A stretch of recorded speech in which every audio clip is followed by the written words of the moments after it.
We take a look at the redesigned 2017 Subaru Impreza. We also look at a fan favorite, the updated Mazda 6. Next on Talking Cars.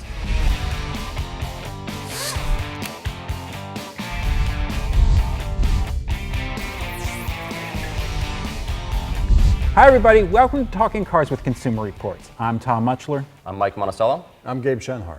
You know, normally when people think of Subaru, they probably think of the Outback or the Forester because they're the company's big sellers.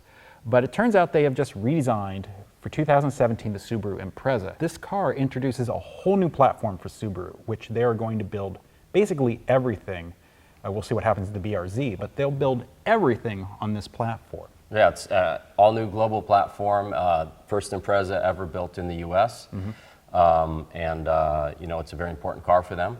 And from my initial drive, curious what you guys think about it, but it seems like, you know, it's a little bit bigger, and it rides really nicely.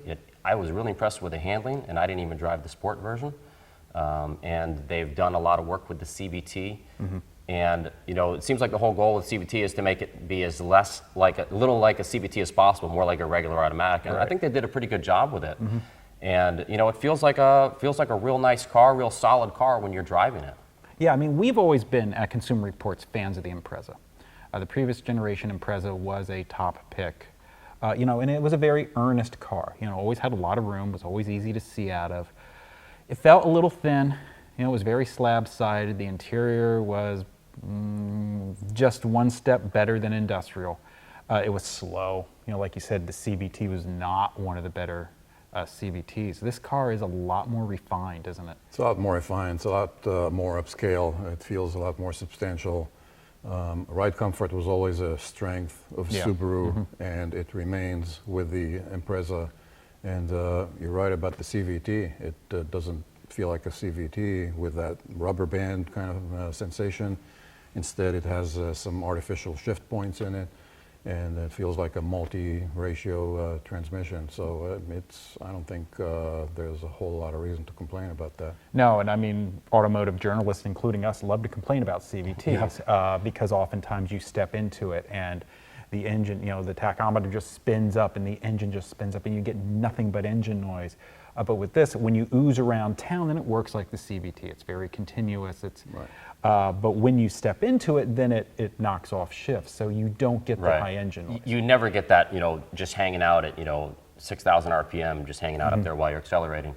You know, with the CVT, quite often, what's happening with the throttle versus the how RPM much going you're and how fast you're going don't seem to make any sense. This one, that almost never happens. There was a couple times that maybe quarter throttle, half throttle, where it had gotten up to about 4,000 RPM, but unlike the old days, it brings it back down pretty quickly. It doesn't just hang out up there. Right, and I mean, these are not powerful cars. You know, this 2 liter is making about 152 horsepower. Yeah. So I mean, it's kind of average for the class, but they move along. You know, yeah, they do. Yeah. I mean, I think it's ample for what the car is and what it's supposed to be. Right. I mean, one thing I'd like to say here that Subaru has been really weak and behind the 8 ball on the infotainment system. Yes, they have. And with this one, I think they are right up there with the best infotainment screens, with a clear screen that has a nice buttons, quick response. It's very, very well done. Yeah, I mean, they stacked the deck a bit. I mean, these are both the up-level systems that we tried out with the 8-inch screen instead of a standard 7-inch screen, but they do give you standard Apple CarPlay. A lot of the details are worked out. The radio stays on after you turn the car off until you open the door. I think they listened to our previous podcast. They listened to you, Gabe. They listened to you. The infotainment, the information screen on the top of the dashboard is now intuitive, and it gives a lot more information than it used to. There just feels like a whole lot of details that are thought out now that never were. Right, but the interiors look really nice. I mean, they just have a nice design anyway, all the trim pieces and everything, and that's going to carry over even to the lower ones, the dash design and everything. The only thing, I thought that they got the detents a little wrong on the audio, the volume, and the tuning knobs. Like have almost no detents. So it's when you're trying to just go one station over, it goes maybe 2 or 3. Oh, that's interesting. Whereas the climate system, the temp control everything. That detent makes a lot more sense to me. I like more of a firm detent. Right. Maybe that's just me. But. Maybe. Going back to sort of the big picture items of this platform, Subaru's claiming it's 1.4 times stronger. I believe they say it will meet crash standards up to 2025. They are very much trying to future-proof this platform. They are spreading eyesight, their forward collision warning, automatic emergency braking, optional system. They're expanding that availability throughout the lineup, which is something we wanted. I mean, we want it to be standard on all cars, but we're happy that it is optional on more levels of the Impreza. Definitely a welcome move. Yeah, it definitely is. Subaru also, they like saying that, of course the cars have standard all-wheel drive, except for the BRZ, every Subaru has standard all-wheel drive. And they're saying you don't really make any sacrifices for getting all-wheel drive. Do you think that's the case? Well, it's been true with the previous Impreza. I think that got pretty decent fuel economy compared to the class back then. Although I think it was a 28 mpg. I think you're right. Yeah, and that was pretty much the standard for the class of front-wheel drive compact sedans. And but now the class has moved on to like 30 to 33 miles per gallon, as we've seen with the Mazda 3 or the Elantra and Corolla maybe. So of course we'll see after we test it. Exactly. We don't with know our what Yeah, no, we'll see what it actually is. And the pricing's fairly competitive. A base automatic sedan is right at $20,000, which is right where a Civic LX is. It's right where a decently equipped Elantra is. We tested we borrowed from Subaru, one of the press cars is an Impreza Sport. We rented. We rented, that's right, because we pay to use press cars. Exactly. One of the cars that we got from them is an Impreza Sport. And in the past, Sport with Impreza always meant, there were Outback Sports and Impreza Outback Sports, and they were always the hatchback, and it was a little bit higher, and it was two-tone, and then the two-tone went away. They love the Sport badge, they just don't know where to put it. That's right. Well, I think what they did now is it used to mean outdoor sports, and now it means sporty. So, there's red stitching inside and a kind of an unfortunate looking spoiler on the back of the sedan. It's not a lot sportier to drive, I don't think. No, it's not. Maybe because the WRX nowadays is so extreme and so out there that they feel like they need something in between. I mean, it's closer to a regular Impreza. It's nowhere near a WRX, but it's a nice car. yeah. The sport sedan that we tried out is 23,615 with its CVT automatic. The car parked behind us is a limited hatchback. Subaru says they sell a lot of hatchbacks, which is interesting because they've been selling hatchbacks all through the Impreza lineup. Just now you're seeing Civic getting back in the game with the hatchback. You're seeing Cruze getting into the game with the hatchback. Subaru's been there a long time. But this limited hatch has everything. It has eyesight, it has the upgraded stereo system. It's $29,260. Yeah, I think it starts at 25, but with all that stuff, it gets up to there. And I mean, it's a really nice car. I'd be very happy to own it, but almost $30,000. It's probably in line with fully loaded Golf or a Mazda 3 with all the active safety. But to pay that kind of money for a compact hatch is a little steep. I agree. That said, the interior is pretty nice. I mean, there's soft touch nice. everywhere. They're just all over the place. The stitch is really nice. You get a power seat for the first time in an Impreza. Yeah, six-way. But so I mean, they've got some good stuff in there. But again, I don't know how many people are going to spend $29,000 on an Impreza. Yeah, I don't know.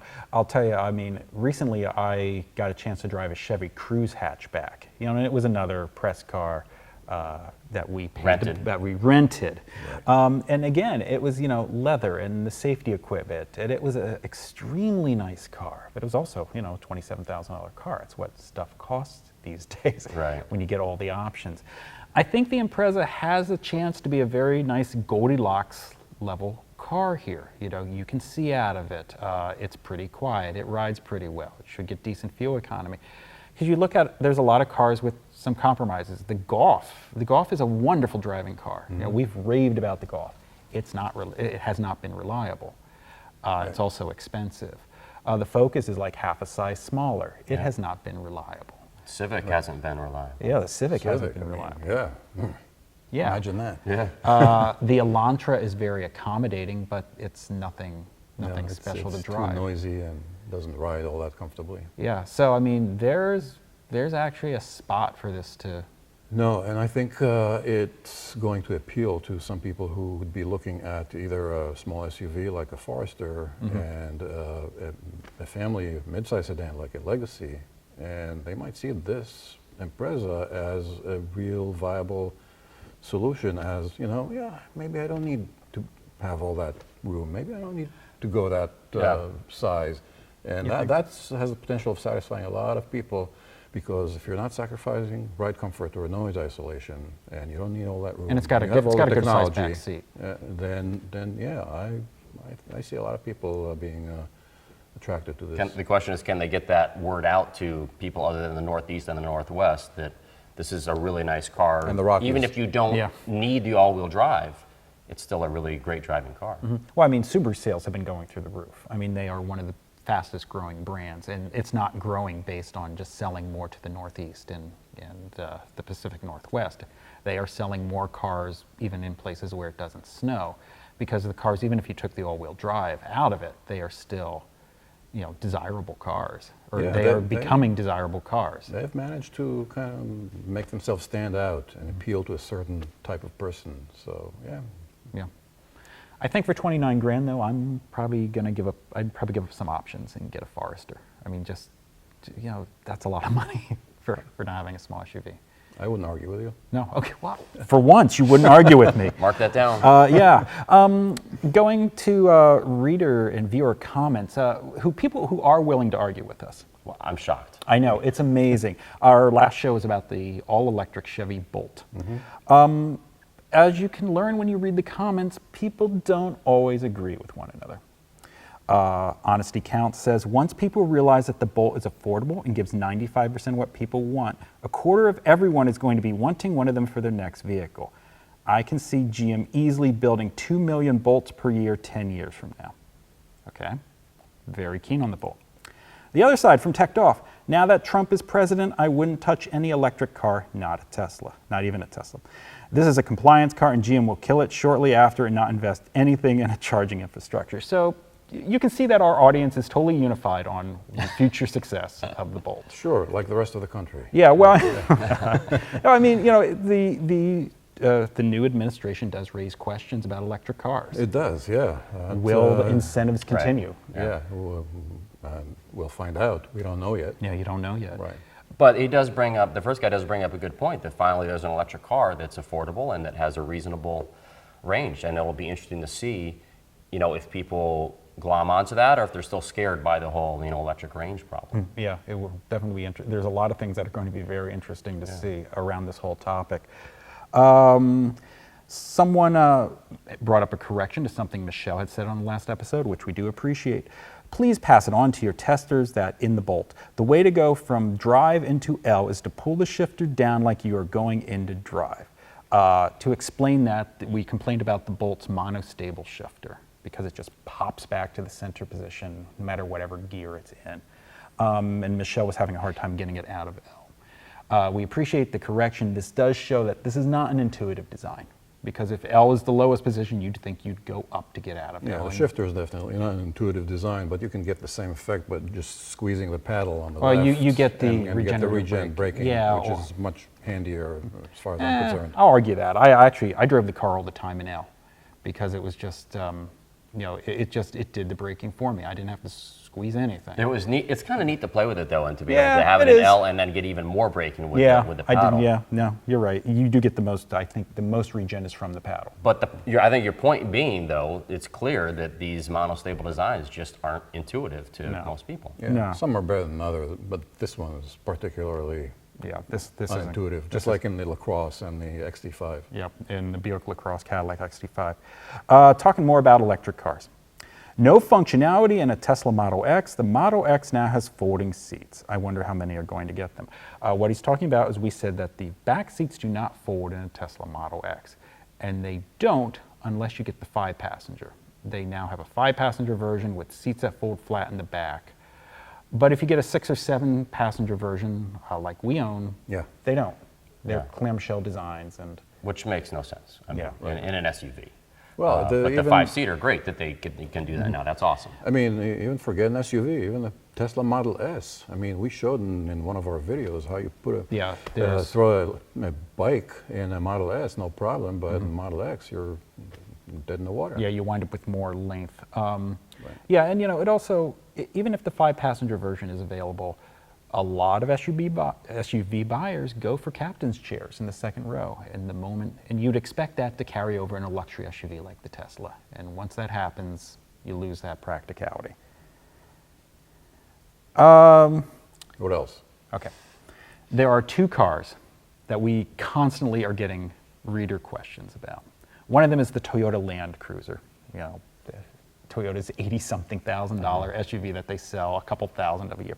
The other one is the Mazda 6.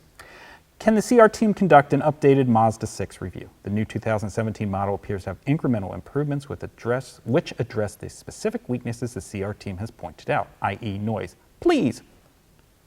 Here's what we did for you. Before we filmed this episode, we actually have a Mazda 6 Grand Touring, a 2017 press car that we rented from the manufacturer. Gabe and I went out and drove it. Gabe, is it quieter? It might be, but if it is, it might be That's a by definitive Very scientific, statement. That's very right. scientific. Maybe. well, by Maybe. 1% maybe. It's very Yeah. incremental. Yeah. The car feels, there's something very insubstantial feeling about that car. Yeah, I like For to think that it feels class. light on its feet. Light on its feet and light I should write ad everywhere, copy. everywhere else. Well, it is a light car. It's a lightweight car. And one of the ways they saved weight is by not putting in a whole bunch of sound deadening. They claim to have added sound deadening for 2017. I agree with you. I mean, road noise is okay. There's a lot of wind noise. I found there was a good amount of wind noise, and by good I don't mean good. Quite a bit of wind noise. Quite a bit of engine Yeah, noise too. there's engine noise as well. It's and the whole conversation about the Mazda 6 is that it's such a sporty family sedan, and I'm sorry. I mean, it really isn't really all that. I mean, if I wanted a sports sedan in that class, the Ford Fusion has got it. Well, you're going to give up some reliability probably with the Fusion. And fuel economy. And fuel Definitely economy. fuel economy, Yeah, definitely you'll give a fuel economy. Right. I mean, I understand the appeal of the Mazda 6. It's always at the top of Car and Driver and other comparison road tests, for the enthusiast magazines. It has good, reliability's been great, owner satisfaction's been great. But you're right, it's like half a size smaller. Yeah, I than have a most other friend who sedans. actually went and bought a Mazda 6 based on Car and Driver, even though, I talked to him before that, but he bought the 6, and it's only an anecdotal thing, but he was disappointed. Yeah, going back to the noise thing, when Mazda was talking to us about the CX-9, it was very obvious they had designed that SUV from the beginning to be quieter. And there's ways to do this. You close up holes in the firewall, you put in more sound deadening to begin with. It seems like with the Mazda 6, they're adding little bits of patchwork. Right. Well, that's the difference between an all-new design and just slight improvements to a car. Right. And noise has always been a Mazda problem, and the CX-9 was maybe the first one we've driven in a long, long time that we could actually say, wow, this thing's quiet. And you still can't say that with the Mazda 6. Right, and it will be interesting that they will show we're recording this before the LA Auto Show, they'll show a new Mazda CX-5 there. And it'll be interesting to see if that becomes quiet. Right, and that means that a redesigned 6 is not too far behind. Right, so we're not running out to buy another Right. Mazda 6 because probably within, let's see, the current 6 came out like not quite a year after the CX-5, so Right. you'll probably see a new Mazda 6 or a substantially updated one. It's still a stylish car, though. Oh, it's still a very stylish. And I like the way I it see the drives. I appeal. hate to disagree with Gabe. Again, probably first time that's ever happened, but No, I don't. like the It's way it just- drives. I would We probably love get disagreements. Yeah, I'd probably get a Kia Optima instead, or like you said, the Fusion. Yeah, you know what? In this class, I mean, there are 2 paths to go here. I mean, you either Which get is the road we should travel? Gabe? I mean, if you're not interested in having a sporty car in that class, you just go get a Camry. I'm pretty happy when I get a Camry as a rental car. And if you want the sporty aspect, Ford Fusion is really where it's at. All right, there you have it. No one should argue with Gabe. Going back to our reliability episode, Mercedes CL says, reliability isn't a problem as long as it's a fixable problem. but sometimes issues like oil consumption or fundamental design flaws won't fix it all, and that's the problem. I've got a problem with his definition of a problem. That, you know, if I've got to take my car to the shop to get it fixed, even though it can be fixed, I don't want to deal with that. Even if it's a problem and you didn't take it to the shop to get it fixed, it's still a problem. Yeah, it's still something that broke that shouldn't have broken. And we don't expect that anymore. I mean, you know, Yeah. these days you expect your car to, you know, go close to 100,000 miles with maybe hardly anything having to be done other than maybe brake pads, you know, so. I think there is a certain attitude in enthusiast forums and online that, you know, if you can fix the car yourself, well, it's not a big deal. Yeah, okay, you know, it's something to do on a weekend. You order the part, you find it on discount, you fix it yourself, you feel very handy, and life's great and it goes on. It's the difference between... But that's not how normal people own cars. Yeah, normal people think that the car is there to serve them, not Yes. they are there to serve the car. Very much, yeah, I agree with that. Last question. Need your help in deciding on a Roadster. The MX-5, the Mazda Miata MX-5 is a clear choice, but at my age, comfy seats and some storage space is needed for long weekend drives from LA to San Francisco. Also wish for blind spot and automatic emergency braking for safety, as well as a rear camera for times with the roof up. Is there another choice worth the additional cost? The TTs and the 2+2s seem to creep up in cost to the equivalent of 2 Miatas. What else is there? Well, does he need a new car? Because, I mean, regardless of his age, going to from LA to San Francisco with the Miata, I would strongly suggest you don't want that. I'd go with the used BMW 3 Series or an Audi A5. I was going to say Audi secondhand. A5 is maybe, you know, even an Audi A5, a new one is about, you can, starting around 10 grand more than a Miata, maybe something like that, maybe 15. So, I mean, it's going to be more expensive, but you're also going to get 2 extra seats. You're going to have more room inside the car. So that's not a bad way to go. I mean, if he really wants to splurge, go for a Boxster. But Yeah. now you're talking, Which is almost definitely- twice as much. it's But more than you do twice. have more cargo room, believe it or not, you know, in the Boxster. So. Yeah, I mean, it's a very difficult question. And to get all those safety things is really difficult in the convertibles. Actually, it is, because, yeah, even if you could get a BMW 2 Series convertible. You could probably Or find an Audi A3. Those are new and Yeah. they're going to be like $45,000. you can get a used 1 Series convertible if you look, but finding blind spot monitoring and forward collision warning, it's tricky normally on BMWs, and it's going to be even trickier on those. Even a rear view camera is not that common. No, you know, you the can go Germans the Camaro, make it- you could go the Camaro and Mustang route, but Yeah. that's not going to drive like a Miata or the cars that I think he's No. thinking about. A Mustang convertible, though, That's- comes to mind. Yeah. You get a rear view camera that you can get a rear view camera that way. Yeah, and get a blind spot monitoring. I don't know if they have all the Ford's collision warning and automatic emergency braking stuff. Yeah, it's a tricky question. That's why I'm asking if he doesn't need necessarily a Roadster, but just wants the convertible to look good, then I'd go with a second-hand 3 Series. Well, the or 3 A5. Series is going to give you the most possibility of getting the safety stuff. Again, you're going to have to hunt through it, and you're going to have to figure out BMW's option naming to find driving assistance package 2 or something like that in order to get all this stuff. But Yeah. it's out there. So that's going to wrap it up for this episode of Talking Cars. As always, we thank you for listening and watching. We'll see you again next time.